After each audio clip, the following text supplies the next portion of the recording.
Bago pa man manalasang bagyong Pipito sa Visayas, Bicol at rehiyon ng Central Luzon, inatasan na ni Pangulong Ferdinand Marcos Jr. at ibang mga ahensya ng pamahalaan noong Biyernes, November 15 ang pagpapalikas sa mga residente sa Dalampasigan.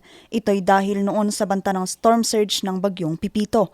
And when there is a storm surge, uh, it of course is very destructive in terms of infrastructure, both public and private. But also, the casualty rate pag storm surge, kung hindi nakahanda ang tao, ang dami talagang natatangay.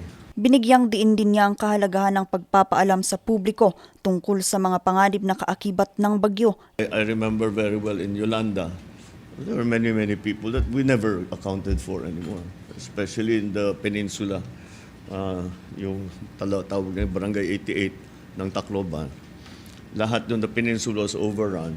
Many of those people, we never saw them anymore because we didn't know that there was going to be a storm surge. So now this is why I'm asking that we identify the areas where does the figure 3 meters storm surge come from?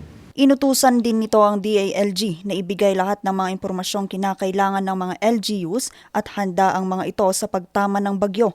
Sa paglandfall ng bagyo sa Tipoculaw, Aurora, ilang araw din itong na-isolate. Nang lumo ako dahil kasi nakita ko nung Friday, nang iwanan ko sila na sabihan, maganda pa. Nung matapos yung bagyo, ito na yung nangyari. Sa inisyal na pagtataya ng DPWH Region 3, umabot sa humigit kumulang 320 million pesos ang iniwang pinsala sa mga infrastruktura sa buong rehiyon. Sa kabuuan, pumalo na sa higit 34.8 million pesos ang iniwang pinsala ng bagyo sa probinsya ng Aurora.